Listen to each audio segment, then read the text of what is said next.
I think one of the things that comes along with moral relativism is the idea that if we start here with this idea of relativism,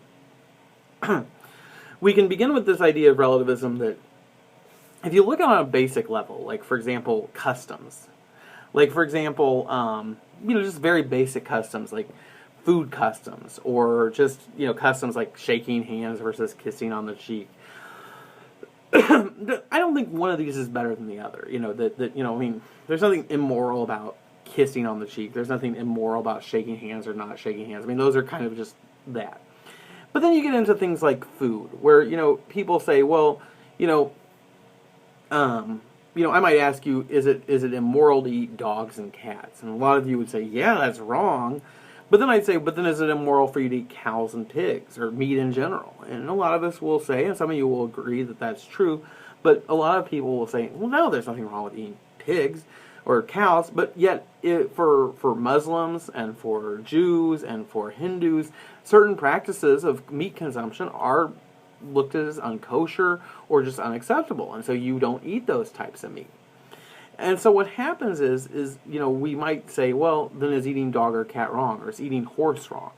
And so some people say, well, I guess, it really just comes down to, I wouldn't eat horse, I'm not interested in eating horse, I'm not interested in eating cats, I'm not interested in eating dogs, and so I'm not going to, but yet I'm not going to judge those who do, because I don't want them to judge me for what I eat either.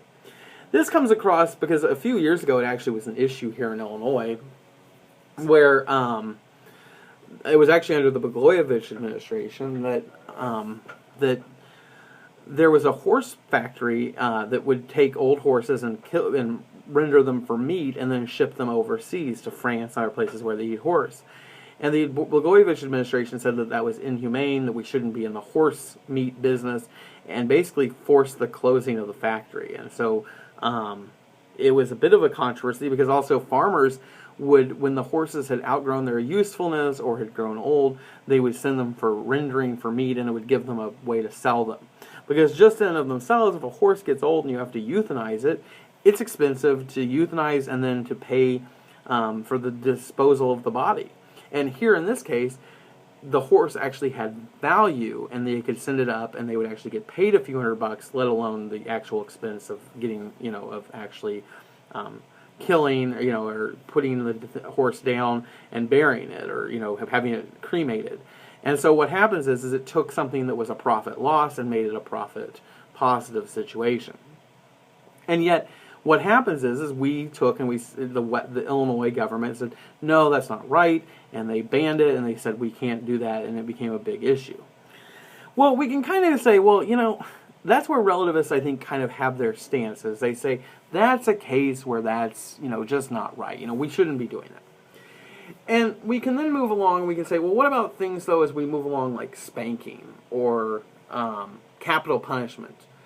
Some people fall both ways, and some people say, really, that's a cultural decision if you want to allow spanking in your country, or you want to allow capital punishment, or you want to allow some of these things.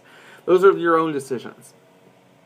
We can move further along. We might say, some people will say things like, some places, and it's not unusual, you'll see little girls, little baby girls, and sometimes little boys with ear piercings. Even at 1 year old, they'll have both their ears pierced. And some people would consider that a form of mutilation. But yet some of us also would say, you know what, if they want to do it, they do it. That's fine. That's their decision. And that's your own choice. And so then we say, well, what about people who want to practice things like foot binding? In China, they have a thing called foot binding. Some of you may have heard of it. I'm going to pull it up here. I'm going to show you on my computer if I can get it to pull up while I'm talking.